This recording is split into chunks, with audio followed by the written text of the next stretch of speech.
Are you a creative educator? Do you teach your students how to be creative? I don't know about you, but I think that creativity is the most important skill for the 21st century, and I hope by the end of this talk that you'll agree. Hi, my name is Levent Erdogan, and I'm honored to be here today to talk to you about creativity and fostering creativity in the classroom.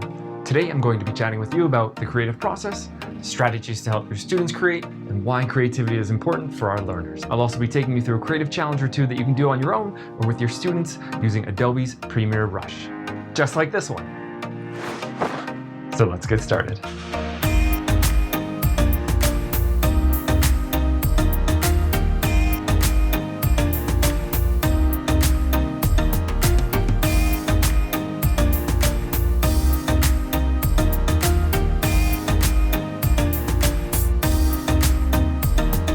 I wanted to start by telling you a little bit about myself and my story of how creativity has played a role in my life.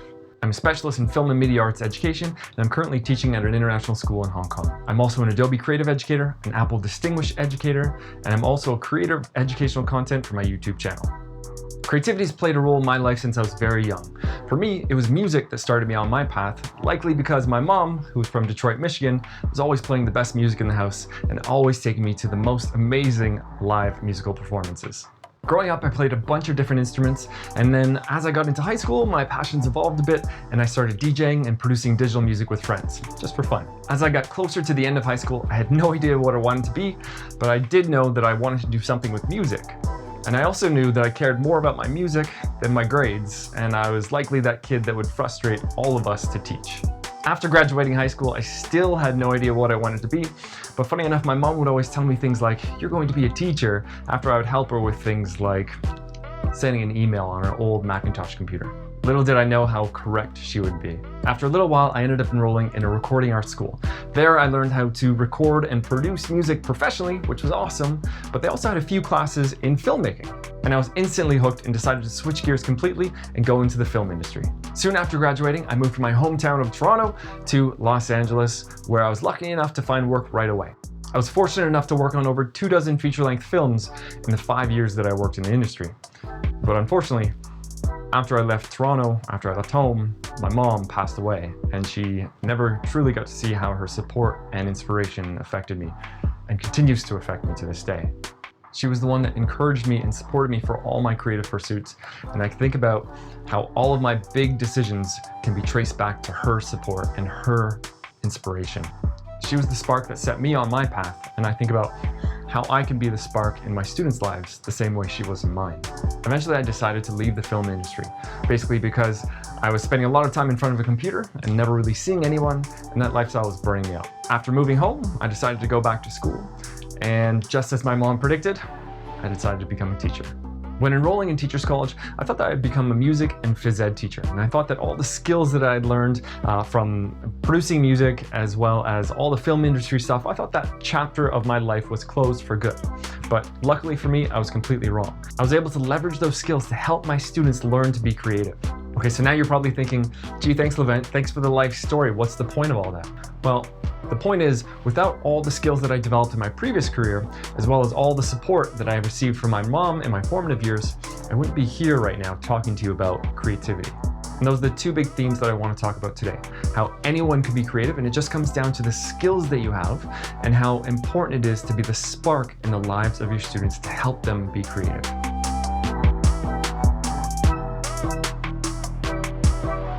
So what is creativity? It's obviously not the easiest thing to define, and it means different things to different people. Albert Einstein was quoted in saying that creativity is intelligence having fun. Steve Jobs said, creativity is just connecting things. Sir Ken Robinson has said, creativity is the process of having original ideas which have value. But one of the quotes that I agree with the most is from Tim Loynick, an economist, who says that real creativity is based on knowledge. It's putting different ideas together, making something better and making something new. Tim Loynick gave a TED Talk a number of years ago titled Why Creativity is Based on Knowledge, where he goes into detail about the power of knowledge and how knowledge supports creativity. In his talk, Tim references a popular quote from Ken Robinson, where Ken states that we don't grow into creativity, we grow out of it. Or rather, we get educated out of it. Tim goes on to describe how he disagrees with this quote because the role of the school is to empower students with knowledge, and knowledge supports creativity. Let's have a look. He is flat wrong to claim that schools are killing creativity. On the contrary, real creativity, successful creativity, world-changing creativity is based on knowledge. Our schools are equipping our young people with the foundations to be properly creative. Tim continues with his talk by discussing an invention created by scientists to save the lives of thousands of newborn babies in third world countries who are dying because of infections in the umbilical cord. He then describes this invention simply as a combination of tools that the inventors had a great deal of knowledge in. This example shows exactly how I feel educators need to approach teaching creativity in the classroom. Not by trying to teach our students to be creative, but by arming our students with the skills and an understanding of the tools that will help them support their creative pursuits.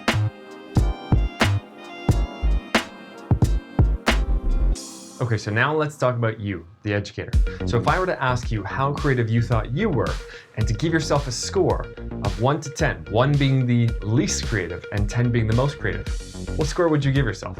Do me a favor, I want everyone watching right now to drop their number in the chat. And I also want you to think about what's the reason for your choice. If you gave yourself a low score, is it because you don't know how to draw or you don't play an instrument? And if you gave yourself a high score, is it because you're always creating content for YouTube or you think you are good at problem solving? Regardless of the number that we give ourselves when answering a question like this, I feel like we're all more creative than we think we are. And I actually think that of everyone. And I would even say that there's no such thing as a creative type and non-creative type of person. And I would argue that the only thing separating the two is the skill set that one might have over the other, and nothing more. In my life, I've had a considerable amount of experience in the arts, but does that make me more creative than you? I don't think so. Think about all the times you had a big idea, but you just didn't know how to make that idea come to life. You think about something you want to make or something you want to do, but you just don't know how to make it happen. I believe the only thing standing in our way of not being more creative is not having the right skills and an understanding of the right tools that help us create. And that's it. This is exactly what Tim Leunig meant in his TED Talk on knowledge and how knowledge helps us create.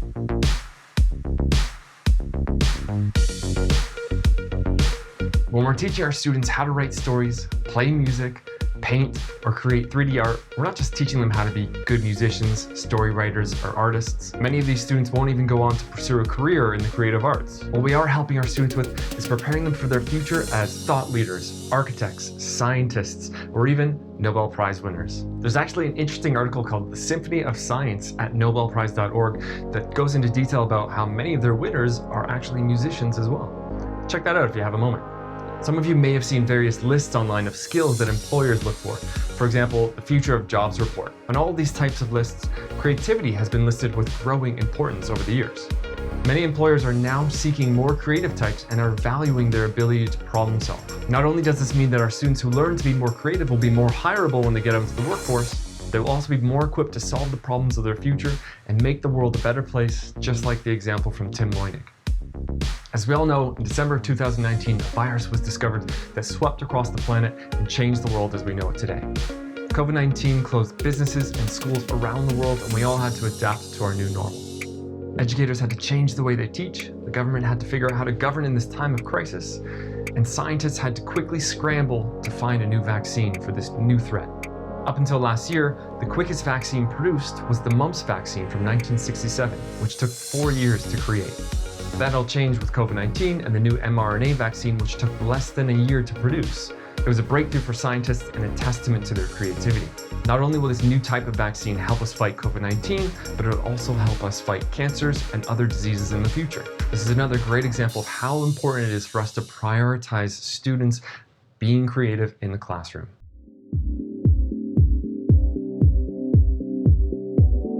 My passion in education is about teaching students the art of communication using film and media. Having worked in the film industry before becoming a teacher, I learned a thing or two of what it takes to go from having an idea and turning it into reality. But you don't need to have worked in some sort of professional creative field to understand how to create. What you do need is an understanding of how to use the creative process. Some of you may have heard of the design process, which has been very popular in education recently. The creative process is similar, but it's actually easier to implement with your students. For those of you who are unfamiliar with the creative process, it's typically just 3 steps that help you stay on track with your creation, as well as help you get better as a creator as you go through the creative cycle. These steps are called different things by different people. I personally like to use the words plan, create, and reflect. For your planning stage, it might involve doing things like acquiring needed materials for your creation, finding reference material, writing a script, consulting others, and those types of things. The planning stage should not be overlooked, as it will help you be more successful with your creation and save time with unanswered questions as you're bringing your ideas to life.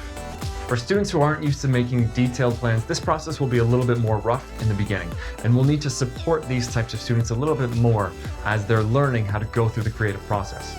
The create stage should typically be the easiest stage if you've done a good job of planning, and this is where you simply execute your plan. And the reflect stage is, in my opinion, the most important stage. This is where you think about how your creation went, what went right, what went wrong, and what you would have done differently if you had the opportunity to do it all over again. Then you take that knowledge learned and then apply it to your next planning stage of your next creation, and the cycle continues. I'll go into more details in a little bit of how we can encourage our students to be more reflective creators.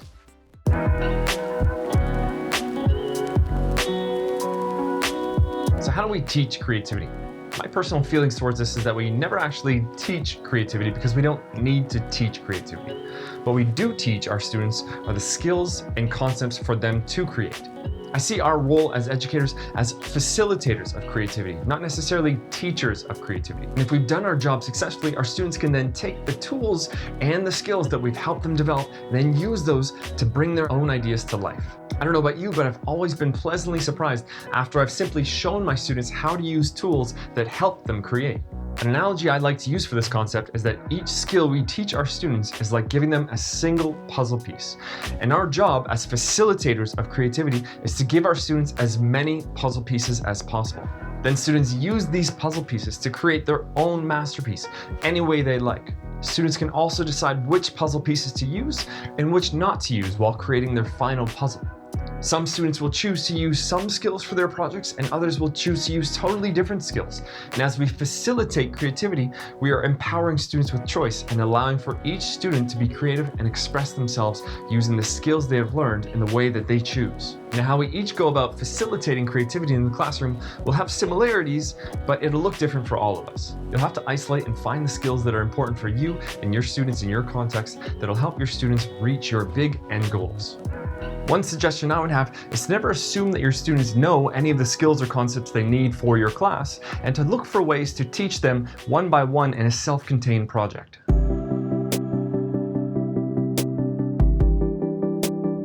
The way I ensure my students know each of the skills and concepts that are important for me is through what I like to refer to as micro-projects. My micro-projects are a single small project that help my students learn a single skill or concept. One way to think about teaching with this method is that you're scaffolding learning, but it's not necessarily a linear progression, and the projects don't actually have to be related to one another. In my context, I may want my students to be able to make a short film or some sort of big digital storytelling project, but there are so many different small skills that my students need to understand before they can get to that place. For example, learning how to remove a green screen. With this type of project, the only thing they have to demonstrate is their ability to remove the green screen, change it to something else, and that's it. They can then use this skill along with a number of others to explore their own ideas. Let's look at a few examples. So what you're looking at here is my students working their way through their first stop motion animation micro project. I make sure that they start with something very easy to use, like a marker, so they can focus only on learning the principles of animation and how the camera works as a part of their first micro project for this unit. Next, students begin to use knowledge learned from previous micro projects to explore their own ideas. And they're using their knowledge of the tools and concepts to create all on their own.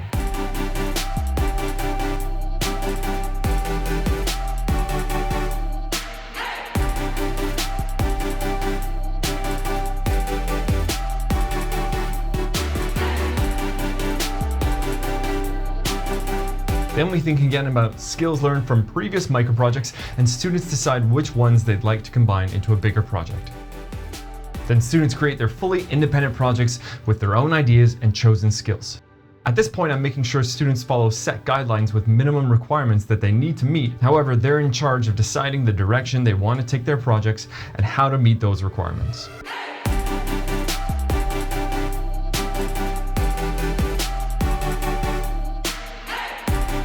And after that, we combine knowledge from larger projects to continue to encourage students to grow as creators. Another great reason to teach your students with very small and quick projects is that your students are going through the creative process over and over and over again very quickly. And they then begin to subconsciously internalize the 3-step process where they quickly plan, create something small and easy, and reflect over and over again. But you'll need to make sure they get in the habit of effectively reflecting after each project, maybe with a quick prompt or verbal question. Later, these reflections can grow in complexity and possibly be used as assessments for your students.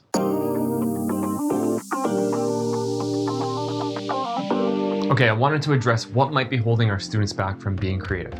If you can think of your own reasons, drop them in the chat right now. I personally feel there are 3 really big things that we can address as educators. The first thing is self-doubt. I'm sure many of you have seen students who never really feel like what they're making is good enough. Working with these students to help them build confidence in their creations will be a really important job for us as educators. We can do this first by thinking about our learning environment and building an atmosphere of trust and one that celebrates failure. Because when students make mistakes, that's when they're actually learning. When you've made an environment where students can laugh off their mistakes instead of feeling embarrassed by them, you know you've done a good job. One tip I have for helping develop this kind of environment is allowing students to resubmit their work if they've made any mistakes. Not only does this relieve a little stress on the students, this gives the student the opportunity to go through the creative cycle once again and then use the knowledge that they learned from their mistakes to address their creation and improve. The next big thing is perfectionism. I'm sure you've all seen students who are perfectionists before. These are the students who never want to hand in their work because they never think they're done, because they always think they have more to do to make it better. There's a famous quote that I really like that I feel sums up this point rather nicely. A work of art is never finished, merely abandoned. This is something that I struggle with as well, and I'm wondering if those of you watching right now feel the same. If you think you're a perfectionist, go ahead, let me know in the chat. When working with students, I always say that perfectionism is the enemy of completion, and not to worry too much about making it perfect, but just get it done. Once they've actually finished their project, they can reflect and look back at what they learned and use that information to help them grow and continue to improve as creators. There's a great talk by Andrew Price titled The Habits of Effective Artists, where he addresses this issue exactly. You may know Andrew from his YouTube channel as Blender Guru, where he does a bunch of 3D design and art tutorials using the open source 3D animation software called Blender.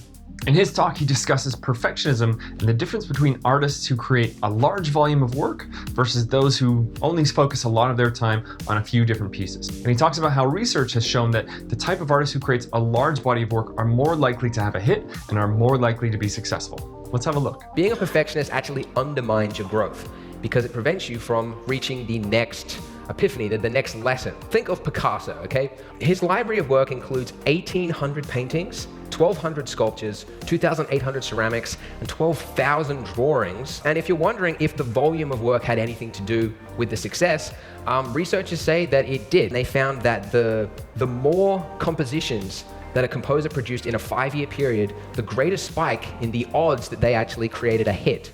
He also shares an interesting example from some of his own work where he shows that 90% of the learning happens in the first 60% of the time spent on the project. And the remaining 40% of the time spent on the project, you aren't really learning much, and it's just all the fine detail stuff, which I agree with completely and is exactly why I try to get my students to just hand in their work as is and not to worry too much about making it perfect. Now, the third thing on my list has been a hotly debated topic since that keynote from Sir Ken Robinson where he states that schools educate students out of creativity. Whether or not you agree with this statement, without a doubt, the school has an integral role to support a student's growth, and it also has the ability to do the opposite. Tina Seelig, an author and neuroscientist at Stanford University, has given a number of really interesting talks on creativity and the factors that affect creative development. She developed what she likes to call her innovation engine, which describes a number of factors that affect creativity, including knowledge. She also raises a very interesting point about the educator's role in a student's growth with a simple example. She asks the question, what's the difference between asking what's 5 plus 5 versus what plus what equals 10? Well, the main difference is that one question has only one answer and the other question has an infinite number of answers and allows for imagination and creative thought. And this is a great example highlighting not only the importance of what we teach, but how we teach it.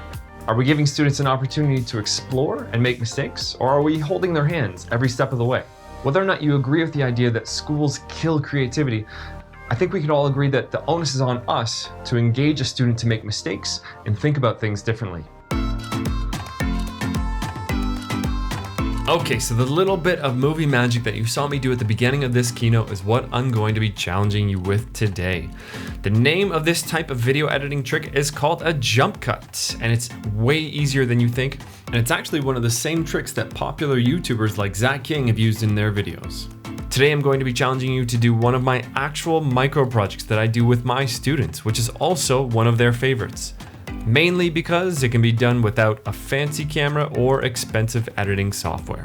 Today we'll be using Adobe's Premiere Rush video editing app, which is their entry-level video editing software, and a very handy little app for video creation. If you're new to Adobe's Premiere Rush, that's totally fine. I'll do my best to make this easy on you. I also have a tutorial on my YouTube channel to show you how to do this trick that you can access at any time by going to bit.ly/rushep2, and that's short for Rush Episode 2. My personal favorite version of this trick is this shirt change effect, but you can use this little bit of movie magic to do so much more. And just like I explained with my analogy of my puzzle pieces, when I teach something like this, it's always just one piece of something so much bigger. Let's start by looking at the behind the scenes for how I did this shirt change effect in this keynote. Then I'll show you some examples of what my students have come up with. Okay, so here you can see I have two separate clips, one with me in the white shirt and one with me in the black shirt. To be able to do this trick effectively, you're basically trying to edit two clips so that they look like one. This type of edit isn't always the best to use, but in this case, it's creating an effect that looks magical to the viewer. The most important part of this trick is that nothing can change between the two clips, with the exception of the part that's supposed to change, which is the shirt in this case. So filming on a tripod will be very helpful, and making sure nothing moves in the background between shots will help as well. Now the hardest part about the way I did this version of the trick was the fact that I was using a button-up shirt. You can see here I'm struggling to hold up the shirt on my chest, which is actually the most important part of selling this trick. But I've done this before with a t-shirt and it was way easier. To film this trick properly, you first need to film your first clip acting out the movement in full, then change what you need to change, and obviously in my case it's my shirt, then film the exact same action again and follow through on the motion. And I always recommend trying to do some form of motion to hide the transition. As you see in my case, I'm doing a small jump. This trick is more about filming it right than using special editing techniques. The editing part is typically quick and easy if you've done a good job of filming it, and this may take a few tries if it's your first attempt. Once you've finished filming and you've brought your clips into a new session in Premiere Rush, it's time to make a couple quick edits to finish your jump cuts micro project. While editing, look for a point in the middle of the motion to make your cut. In my case, I'll edit while falling. I always suggest cutting while there's a little bit of motion blur, as it'll be easier to hide the transition between clips. Once you've made your edits and put the two clips together, play back what you've made and see how it lines up. If they don't line up, try to reflect and think about why they don't line up, what went wrong, and what you can do to fix it in your next attempt. Now let's look at a few examples for my students. Okay, here are a small sample of possibilities of what you can do with this trick.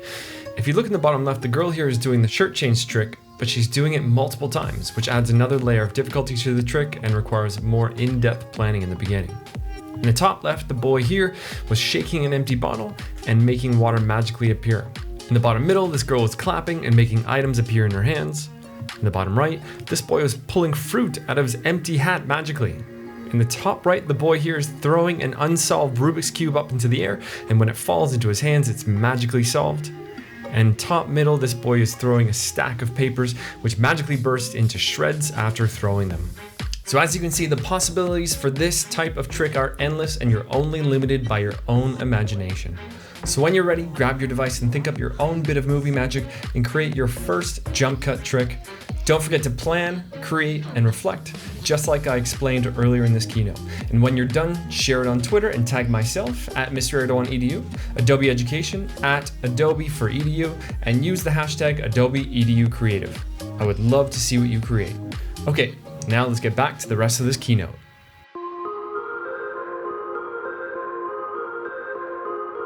Finally, I'd like to talk about what we can do to be the spark in the lives of our students and inspire them to create. My first suggestion is be a creator yourself. Take up a hobby and share what you're doing with your students. Are you a music teacher that writes and records music? Or are you an art teacher that creates pottery on the weekends? Whatever it is, share your passion with your students. In short, we should strive to be the creator that we would want our students to look up to. Personally, I have my own YouTube channel where I create videos on tips and tricks for digital storytelling, as well as music educational videos. And I share that with my students and fellow educators. My second suggestion is to create with your students. When assigning creative activities, I would always recommend trying to work your way through the project alongside them, even if it's something that you personally aren't good at. And if you make mistakes, that's great. It shows humility and it's something that you could all have a good laugh over afterwards. You could also use your own mistakes as a way to model how to effectively reflect after you're finished your project. This makes it especially easier when you want to talk about common mistakes, but you don't want to single out any students in the class. You can just talk about your own mistakes. And my final suggestion is that we need to be creators for our students. This one is probably a little bit more time consuming, but pays off in the end. This includes creating tutorials and instructional videos for your students, so your students can have access to verbal and visual instructions from you, their instructor, at all times. Your students will always want to see and hear you talking about the activity rather than some sort of YouTuber or some video that you find online. The next thing we can do to create for our students is making examples of finished products for our project. This way students can get an idea of what the final product is supposed to look like. If you can also create various examples with varying degrees of success, that'd be even better.